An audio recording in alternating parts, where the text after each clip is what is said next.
Hey friends, what's going on? David Potts here with Song Notes, and today's lesson will be for the Chris Stapleton song Tennessee Whiskey. So I made this PDF to accompany this video lesson, right? It's 4 pages. The first page gives you the lyrics for the entire song, shows you the chord shapes, some of the lead riffs at the bottom, as well as the strumming pattern, right? Pages 2 and 3 and 4 will go deeper on things like the strumming pattern, the chord progression. I'll start with some basic stuff. I'll get a bit more advanced if you want to go a little bit further, right?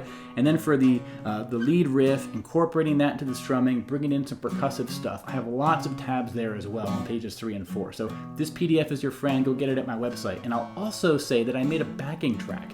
It is something that you can go to my website, play along with, practice, whether you're doing simple strumming stuff or whether you're getting into more of the advanced lead stuff. You can play over my backing track. So this is a song that's worth multiple videos. I've made a couple others to show you how to use the backing track. Those are on my website as well. And between this video, which will focus on the actual song in a traditional sense, and my other videos, which show you how to take what's in this PDF and apply those to the backing track, you're gonna be in great shape. So skip ahead if you know what you're looking for. But with that said, let's get into this song and I'll see you all on the other side. Let's go. All right, so first up, let's look at the chords we're gonna need for this song. So the basic shapes, right? Just 2 different chords we're gonna need. I'm gonna show you some voicings later and some cool options to spice things up, but at the most simple level, you need an A major chord, okay?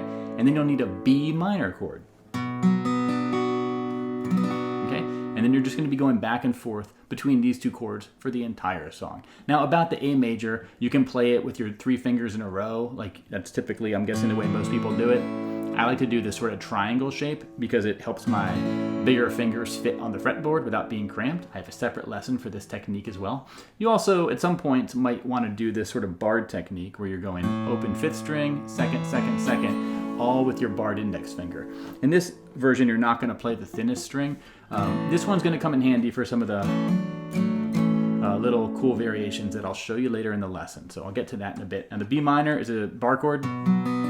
Definitely trickier if you never learned a bar chord before. I have a separate video on that as well. You basically want to bar the 2nd fret, push down all the strings, and then do basically the A minor shape, right? But just move it up 2 frets and bar, and then you get the B minor. Now, I will say, just a quick note, is if you can't do bar chords and you want to play this song, put a capo on the 2nd fret. And for the rest of this lesson, replace an A with a G and replace my B minor with an A minor. Okay? If you do that and you follow along with my chord sheet, it'll sound just good. You need that capo on the 2nd fret.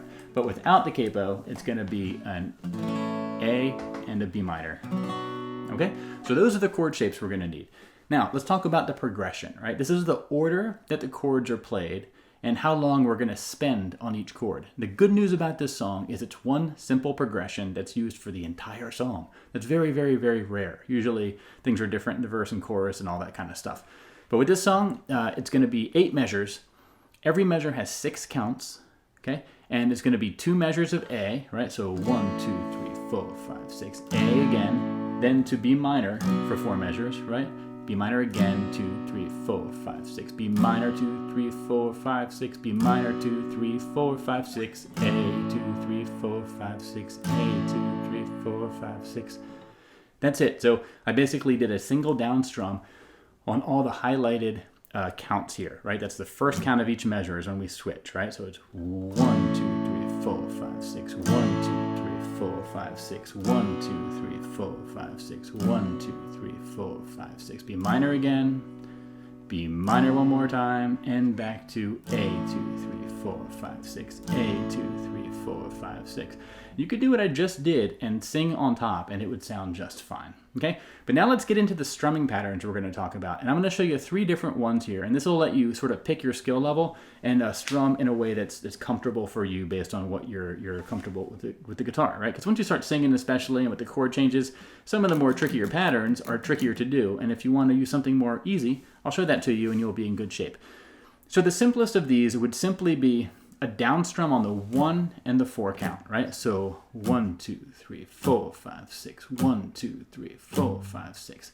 And I will say, this is the sort of foundational pulse of this song is on these 2 counts, right? The 1, 2, 3, 4, 5, 6. 1, 2, 3, 4, 5, 6. You want to get comfortable with this sort of pulse because all the counts in between the 1 and the 4 and all that sort of thing, they're sort of, they're more secondary. And later on with the other strumming patterns I show you, right, down, up, down, up, down, up, down, up, down, up, down, up, down, up, down, up, down. It's still the 1 and the 4 count, which get the pulse, right? 1, 2, and 3, and 4, 5, and 6, and 1, 2, and 3, and 4, 5, and 6, and 1, 2, 3, 4, 5, 6, 1, 2, 3, 4, 5, 6. So this is going to be the main one you want to get comfortable with initially, is the 1 and the 4 count. Now, I have the backing track video. What I'm going to do is put that on. I'm going to play through the progression one time, and I'm going to do a strum on the 1 count and on the 4 count only, and you'll sort of see what that sounds like. So let's start the backing track, and again, this will give you 1 measure of counting in before it starts. Okay, so here we go. 2, 3, 4, 5, 6, 1, 2, 3, 4, 5, 6, 1, 2, 3, 4, 5, 6, 1, 2, 3, 4, 5, 6, 1, 2, 3, 4, 5, 6, 1, 2, 3, 4, 5, 6, 1, 2, 3, 4, 5, 6, 1, 2, 4, 5, 6, 1, 2, 4, 5, 6, 1. You're as smooth as Tennessee whiskey. You're as sweet as strawberry wine. Okay, and that's all. That's all. I did it twice there. I went through the progression 2 times, and one time I sang and one time I didn't. But that's what you'll need for that simplest strumming pattern. Now the next one in difficulty up the chain would be a 1, 2, 3, 4, 5, 6. 1, 2, 3, 4, 5, 6. It's all down strums, but it's going to be the 1 and the 4 count down strums are going to be a bit beefier and bulkier and louder and accented and emphasized, right? And then the 2, 3, and the 5, 6s are going to be a bit quieter. So 1, 2, 3, 4, 5, 6. 1, 2, 3, 4, 5, 6. 1, 2, 3, 4, 5, 6. 1, 2, 3, 4, 5, 6. 1, 2, 3, 4, 5, 6. 1, 2, 4, 5, 6. 1, 2, 3, 4, 5, 6. 1, 2, 3, 4, 5, 6. Okay? The idea here is just take that first pattern, the 1 and the 4, and then just add like light brushes on the other counts. And the tip I'll say here is on the 6 count at the end of the A major, right before you switch to the B minor, it's okay if you do 1, 2, 3, 4, 5, 6, 1, 2, 3, 4, 5, 6, 1. I kind of let my hand off to get ready for that B minor. So for a couple of the strums, I just kept strumming, you know. Didn't sound like that really. 1, 2, 3, 4, 5, 6.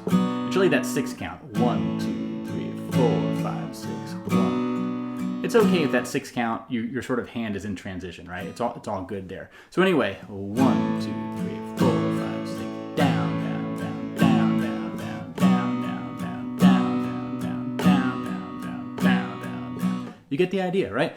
And then the last one we're going to talk about is this more full strum, which is a down, up, down, up, down, up, down, up, down, up, down, up, down, up, down, up, down. And again, it's the 1 and the 4 that keep the pulse, right? You want to get used to this timing. 1 and 3 and 4 and 5 and 6 and 1 and 2 and 3 and 4, right? The 1 and the 4 retain the beats. It's really the up, down, up that's happening on the 3/8 notes right before the 1 and the 4. So that would be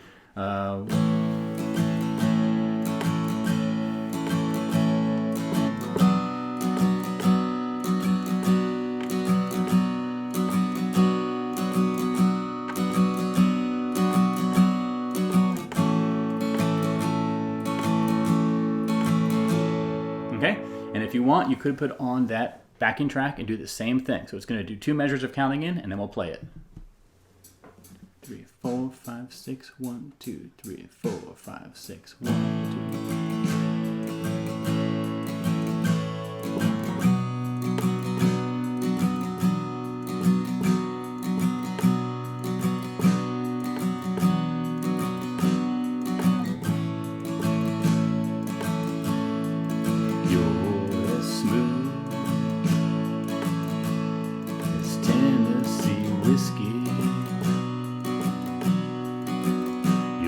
Sweet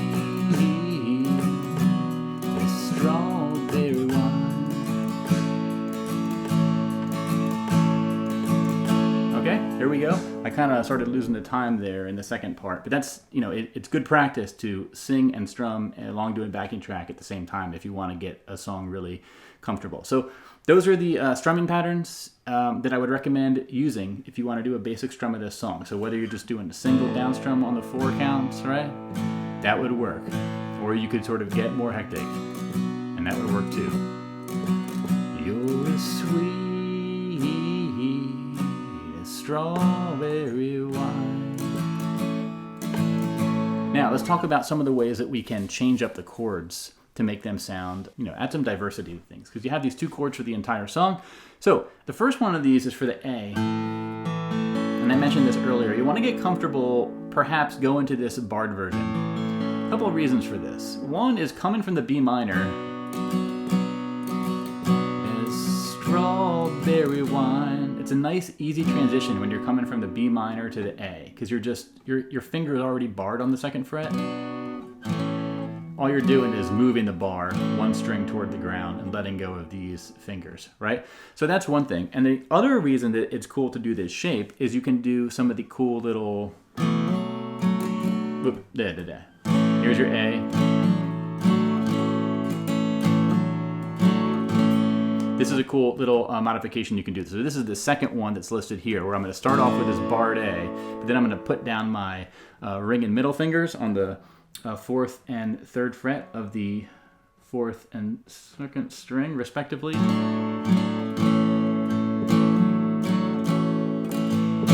That's a little modification you could do. So what I'm showing you here is for all these chords, here's some modifications you can do, right? For the A, the first one I have is going from an A to an A sus4 by putting your pinky down on the 3rd fret of the 2nd string.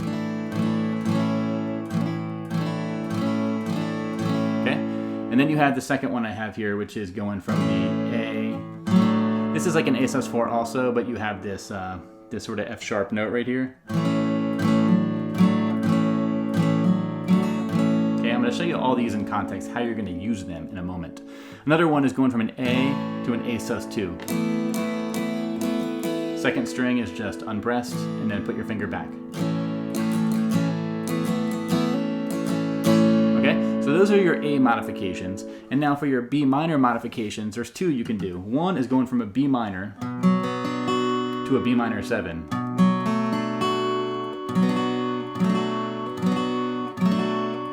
I'm taking my finger off and on the 3rd string. And then the last one you can do is a B minor, where you take your finger off the thinnest string.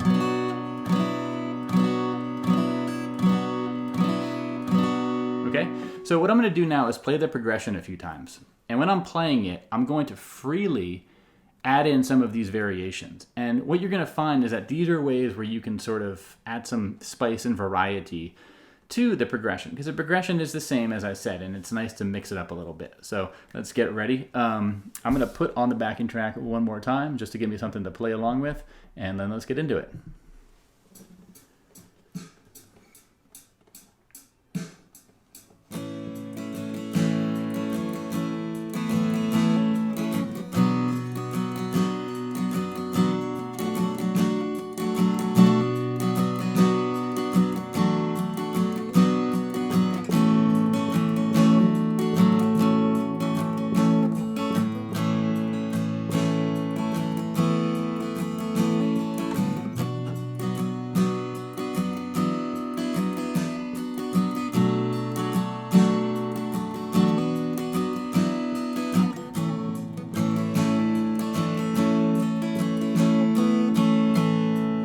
So I was doing a few little modifications there. Hopefully you could hear that over the backing track. But basically, for the beginning of the A, you can sort of stay on the A and do it normal, right?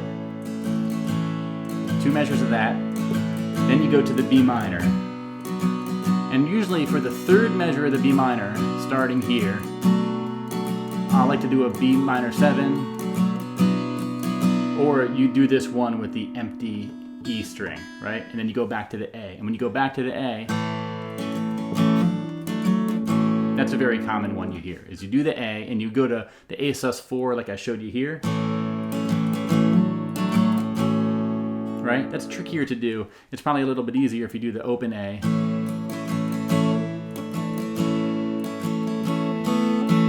right? And then I go from an A to an A sus2, and then an A where I only play the bottom 3 strings. So that mimics what you hear on the album. So I wanted to call these out, these little voicings you can do, because it's a nice way to sort of just add some variety to things here. Now, the rest of the lesson, what I want to talk about are quickly go through some ways that you can bring in some of the some percussive elements and also bring in some of the lead guitar sound. Now, I have a separate lesson that already teaches some of this stuff, so if you want to get into that one, it's available for you. I talk about how you can play along with my backing track and you can practice with each of these things that I'm about to show you. So I'm not going to go in super great detail here because it's just I've already done it through a video, and I want to keep this one relatively short. But some of the highlights are this technique here, right? Where this is a tab for the entire sequence, but what you're going to find is on the 1 count, 1, 2, 3, 4, 5, 6, 1, 2, 3, 4, 5, 6. I'm going to sort of do a pluck of the bass note on the 1 count, a full strum on the 4 count, then I'm going to silence the entire thing on the 5 count, right? So that would be 1, 2, 3, 4, 5, 6. 1, 2, 3, 4, 5, 6. 1, 2, 3, 4, 5, 6. 1, 2, 3, 4, 5, 6. 1, 2, 3, 4, 5, 6. 1, 2, 3, 4, 5, 6. 1, 2, 3, 4, 5, 6. 1, 2, 3, 4, 5, 6. So this is a nice thing to play, whether you're by yourself or you're playing with a backing track. It's a good way to practice. A combination of do bass note strums with a full strum, and then a silence where you're just going to sort of gently bring your right hand into the strings and kill it on the 5 count. Now you could sort of use a few of these techniques, you could use them all, but it's just a nice way to, even if you don't do the silence, you could do 1, 2, 3, 4, 5, 6, 1, 2, 3, 4, 5, 6, 1, 2, 3, 4, 5, right? A lot to practice there. You're targeting your bass strum on the single strum of the 5th string. You do a full strum, then you go back to the bass note, full strum, and again, get comfortable with that, then bring in the silencing of the strings. That's the first thing. It's all tabbed out here for you in my chord sheet.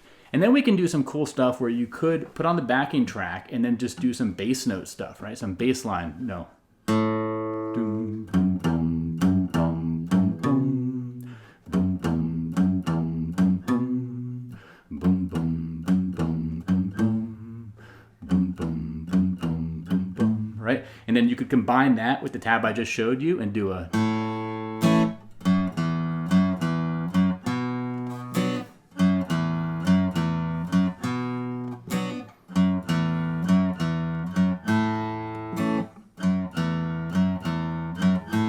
Okay, that's a great fun one as well. So that's a nice thing to practice with the backing track also. And then finally there is the fun stuff we can do here with the lead.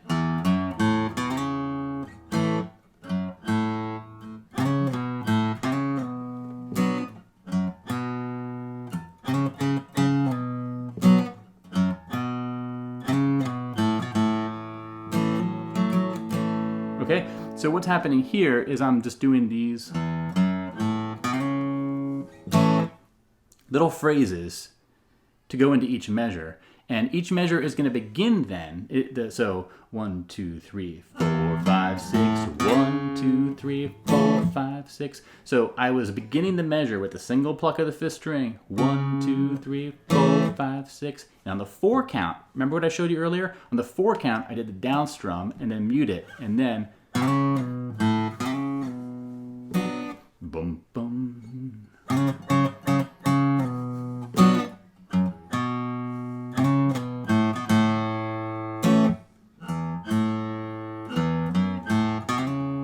Okay, so this is a really fun one. I go deep in my other lesson on this, but the tab is in this PDF I have available. The trick I'll say with these 4 phrases you can do is you can play them all with just your left index finger. So for this first one, open, second, open, slide up to 4 on the 5th string. Then you have to jump to the A, and I like to do the barred A. Boom, boom. Right? The benefit of just using your index finger is you get these nice slides in there, right? You kind of have to do it by necessity. You could use your ring finger. That's totally fine too. It's a great thing to practice with your ring finger, but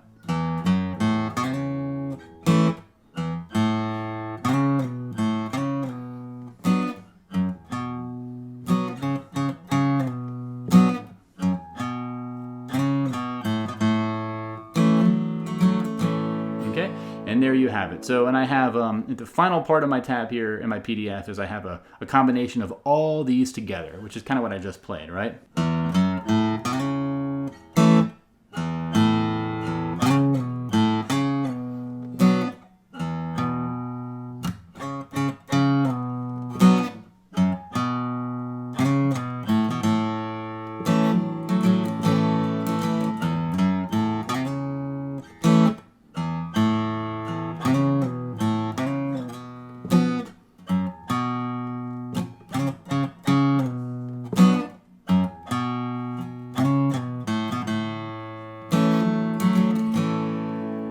So there you have it.